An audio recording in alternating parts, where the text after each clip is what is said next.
Num mundo que transborda informação, como a gente pode ter certeza do que realmente sabemos? O que é que transforma uma curiosidade, uma simples pergunta, em um conhecimento que a gente pode chamar de confiável? Hoje, vamos fazer uma jornada por esse processo fascinante da pesquisa científica.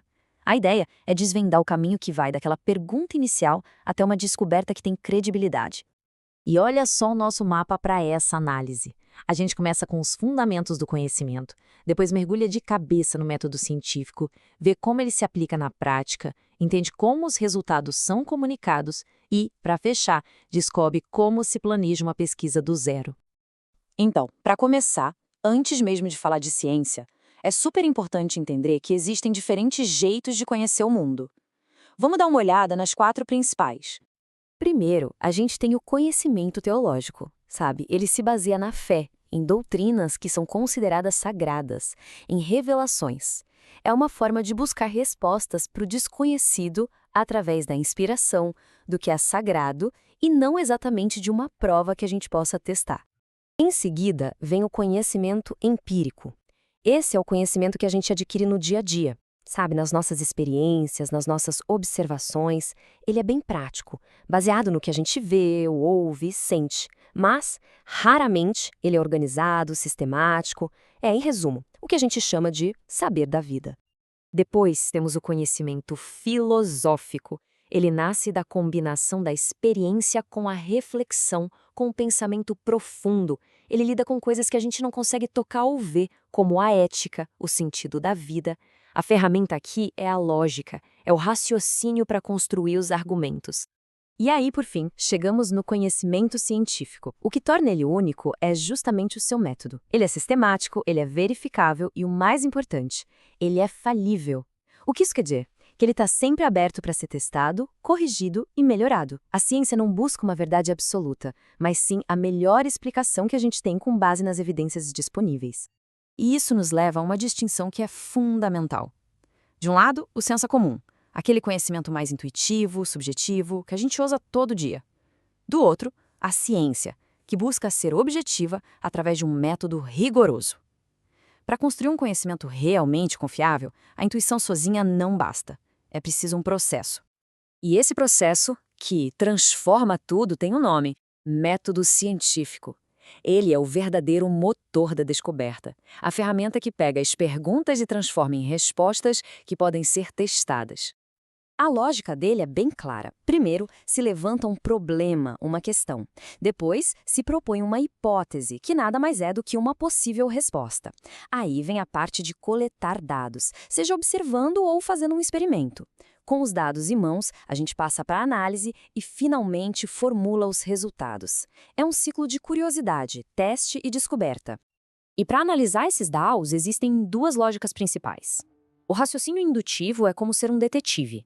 Ele junta várias pistas específicas para tentar formar uma teoria geral. Já o dedutivo é o caminho inverso.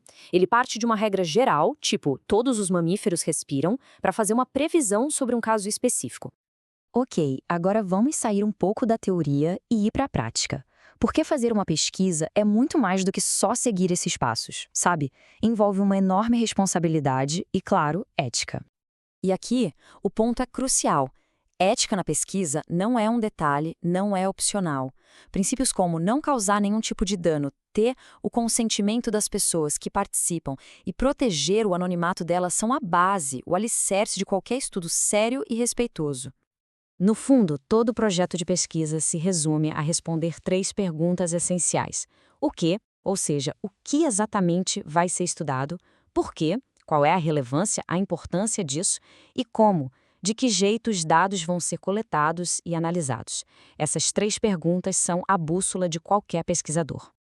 Beleza, a pesquisa foi feita, os resultados apareceram, e agora, como é que esse conhecimento é compartilhado com o mundo? Geralmente, através de uma estrutura bem definida, o artigo científico. Vamos dar uma olhada na anatomia dele? Um trabalho científico é organizado em três partes, basicamente. Os elementos pré-textuais são como a capa, título, autor, essas coisas. Os elementos textuais são o coração do trabalho, o recheio mesmo, introdução, desenvolvimento e conclusão. E os pós-textuais são os anexos, onde a gente acha as referências, por exemplo. Um ponto importantíssimo em qualquer trabalho é dar crédito a quem merece.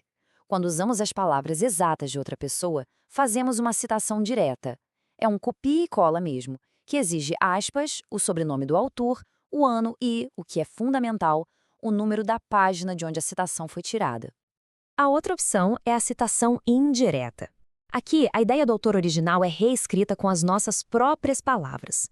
O crédito, claro, continua sendo essencial, então a gente coloca o sobrenome e o ano, mas, nesse caso, não precisa de aspas nem do número da página.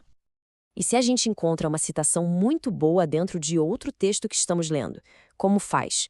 Para isso, existe a citação de citação. A gente usa a palavrinha apud, que significa citado por, para indicar que lemos a ideia de um autor através do trabalho de outro.